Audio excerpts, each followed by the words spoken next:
Yikes. I've been having a total blast playing Kat's account and doing an account takeover. I've had so much fun. And today we're going to explore Iron Twins Fortress with the amazing best epic in the game, Geomancer, with his partner in crime, AOX,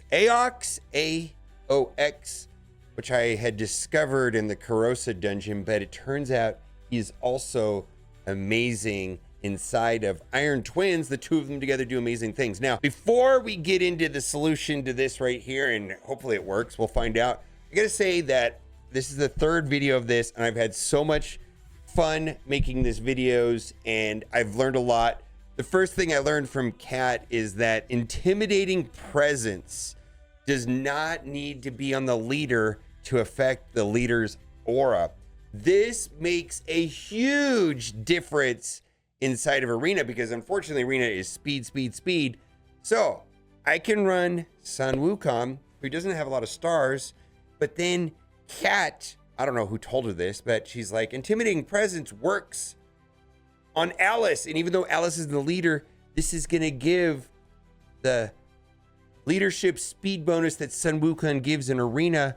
This right here strengthens your team's aura by 15%, weakens the enemy's team's aura by 20%. Speed, because eventually she's gonna get Arbiter, but Arbiter's not gonna have any red stars, but Alice does. And you can do this with almost any champion that was one of the free login champions. For me, the only legendary champions that I have at 5 red are gonna be like login champions, free characters. So that would be like Loki or Alice. I ended up changing Alice on my main account to this intimidating present. What this did for Kat by doing this stuff is she went from gold 2 to gold 5 in 1 or 2 days. Then she's getting the bonuses that last throughout the game, went from 16% to 22%. And there's a ton of quests to get Arbiter that require these crests for the overall bonuses. So she's going to make tremendous progress in boosting the stats on her account. And then Clan Boss discovered that War Master, essentially, I don't know, I went from 2 characters with War Master to 5 characters with War Masters, and I doubled my damage because War Master, when it comes to like fighting against Clan Boss or, you know, the Demon Lord, I guess that would be true of Chimera. It'd also be true of Hydra. We're talking about this one right here. It's just a monster, because even these like support champions are going to be able to do 4% damage to the target max HP. So what I learned is that intimidating presence does not have to go in the leadership to affect the leadership. It's bonkers good. Only one of them work. It doesn't, you can't run multiple of them, right? War Master is the best. And the reason why Clan Boss is so important is that you need to do well. Nightmare Ultimate, you can get Lego books right here, 6% per chest. Well, that's like 12% a day. And then you can do Ultimate Nightmare. This is where you got 10% times 2, 20%, because there's 2 chests.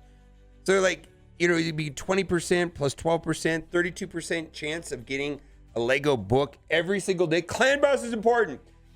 Arena is important. Clan Boss is important. We're going to go and do Iron Twins, which is not as important. But it is important because this is going to be the main way to get Soul Stones and Red Stars. Now, before we get into all that, what the strategy is going to be for today, if you haven't done so already, click the link in the description. We've got Corrado, who's a legendary.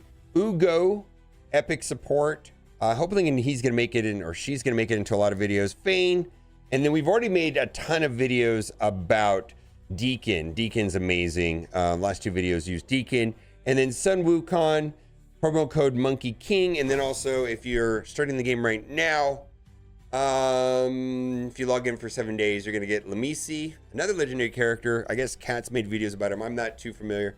So the idea today is we want to go to stage 15. And the thing about stage 15 is it gets trickier and trickier and trickier, is that the resistance gets through the roof. And so you need kind of like 375 accuracy to land the negative effects. And the thing about this boss that is really annoying is that he has these trigger points.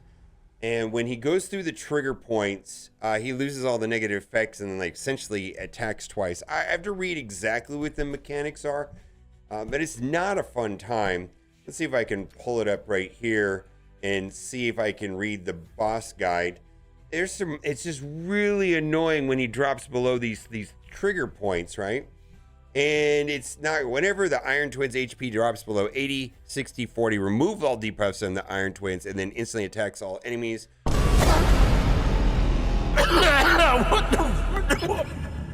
Yikes! Fails the turn meter by 10% whenever the enemy receives a buff, so you don't really want to buff up your team, as you don't want to do it a lot. Will not fill their turn meter if the Iron Twins are under decreased speed debuff, so that's kind of important. We're not going to take advantage of that today.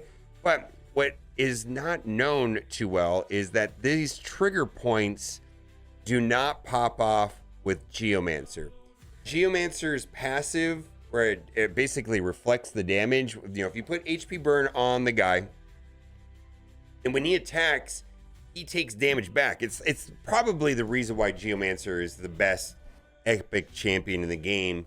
I'm a main account. I use this guy constantly. But the way that Geomancer does damage is just over the top good. We're going to take a look at that here. And it's like here. Let's see if I care. Whenever this champion's attack deflects 30% of the damage instead, when deflected damage on each enemy hit has a 30% chance of dealing additional damage equal to 3% of the target's match HP, decreases the damage of all others received by 50%, and deflects the damage onto each enemy under an HP burn debuff. So all of this here together, specifically this top part, is where he's going to do damage. And when this damage pops off, it sidesteps those thresholds. So this is a situation that I've talked about before, is Geomancer +4. Yeah, you can keep Geomancer alive, and he has enough accuracy to put the HP burn. And then the other 4 champions keep him alive. You have a team that works in a majority of the bosses in the Doom Tower, frankly. He's that good. Now, I wasn't going to make this video, but then I saw that she had AOX. I'm still working on some of the masteries here, so we got to get through the masteries done. I remodded him, gave him a ton of accuracy. I didn't need to go this high. I probably could have went 375 is all I really needed to do was 375, but I went higher than that. And the reason why he synergizes so well with Geomancer is because of his passive. His passive right here increases the duration of 2 random debuffs on the attacker by 1 turn when attack occurs once per hit. So this is going to extend the HP burn, because if the HP burn falls off of the boss, then Geomancer's not going to be doing his thing. So this is just going to allow, and this was a big deal during the Corrosa thing. Now, I didn't put a relic on him. I think what I want to do is let's see here. We want to put, we want to put this book on him. Where heals and turn meter effects. So this is about heals. There's some other ones, but as far as the rares, this is one of my, like the very common, that's one of my favorite books. HP, yeah, he'll take it, right? So that's probably just for the healing benefits, because that's a large part of his kit. Masteries are not done. Now, Godseeker we're going to take into this team.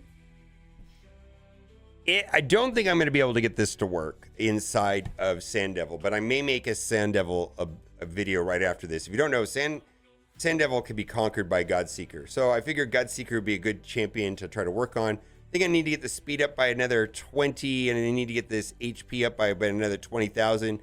I don't think the gear in this account will support that. Yeah, I can upgrade this. Yeah, I can upgrade that. Let's do that now just to see, where we're at on that. Accuracy, she doesn't need accuracy. And let's see. I just need to see, I just don't think, and then maybe we can definitely do that last defense right there. And also, getting the HP, there's a really cool trick, which will be for another video. Yeah, if I get this to 70, 80,000, I can get the defense up to about 4,500. Then her plus one other random character that does HP damage, max HP damage, can get through the max difficulty Sand Devil. Not quite there yet, but it does require regeneration and immortal. And this doesn't, I'm going to make an attempt. I'll make a video. That might be a failure. So if you see video number 4, it's going to be about Godseeker inside of Sand Devil. And then Kat's favorite champion is Lilitu. We're going to run a leader. Fantastic. So the idea here is Geomancer +4, specifically AOX. AOX? is going to be amazing here inside of the Twins. So let's go, and I'm going to fast forward this part, but and just going to see if it works, and I'm going to just kind of, you know, go to the end. But I will show you how it works. Let's just do the first battle together. This team was not working for her that well. We're going to keep Lilitu, yeah. But Geomancer plus 4 supports, right? So there's Geomancer. I don't know why I put him down there. This probably merits another video too about why I put Godseeker in position number 2. It has to do with reviving. Rector Drath. And then we're going to do the one that we just talked about, AOX. Now, if you watch the other videos, part of the reason why I'm using this team here is I've already modded and set up Lilitu, modded and set up Geomancer, modded and set up Rector. So I only had to work on 2 characters here to make it work. Now, I'm not done with the Masteries. So the Masteries will get done in time the next couple of days. Now, what I wanted to showcase here, this first battle, is one, AOX extending the HP bird. So like right here, Geomancer is going to put up, oh, it's resisted. Well, you can see these numbers are going up when they take damage. I really, for this team to work, I've got to get the HP burn. So we're going to just kind of have to tread water here for a second until Geomancer applies the HP burn, because that's where the damage is going to come from. The damage is not going to come from the characters. It's going to come from HP burn, and then when he attacks, Geomancer is going to be reflecting that. So he either resisted it or something. There's always a % chance of resisting it. But the thing is that we get it on there with Geomancer, right? There it is right there. And then when he attacks, AOX is going to be making this number go up. And then when the boss drops below those thresholds that I mentioned earlier in the video, it's not going to trigger and cleanse everything. So if nobody does damage and only Geomancer's doing damage when it's that effectively a retaliation, I don't have to worry about all this stuff getting stripped away, right? He's dropping through the thresholds and it's still staying there, right? I mean, as long as I don't ping him with these other guys, right? As long as I almost want these guys to be weaker, right? Let's see here. Keep going. All right, it's still dropping down. We're just basically exploiting Geomancer. He's not triggering when he drops below those HP points, right? Or in his passive, which way what is it here? Ooh, right here. The 80, 60, and 40, remove all debuffs. It's not proccing. And the HP burn is staying out there longer because of AOX passive. Whenever he's attacked, he's extending it. So this is keeping it there.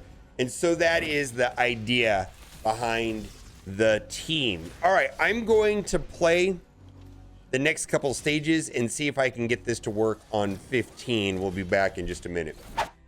All right, I think the team that I'm using does not work well with this affinity. We've got a green boss hitting into red, which is boom, boom, boom, and it doesn't work. I was able to get to stage 14 and I was able to do it. The problem I was having is that Duchess Lilitu was throwing off everything because one of the annoying mechanics is that unless he has defense down, he gets a bunch of turn meter, not defense down, but speed down. Fills the Iron Tyrant's turn meter by 10% whenever an enemy receives a buff. Will not fill their turn meter if the Iron Twins are under decreased speed debuffs.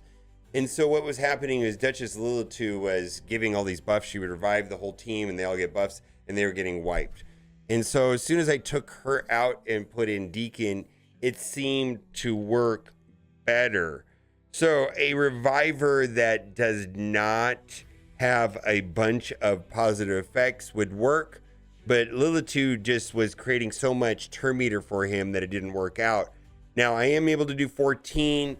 I know that I'm going to be able to do the other affinities. This one here, I just, because it's green into red.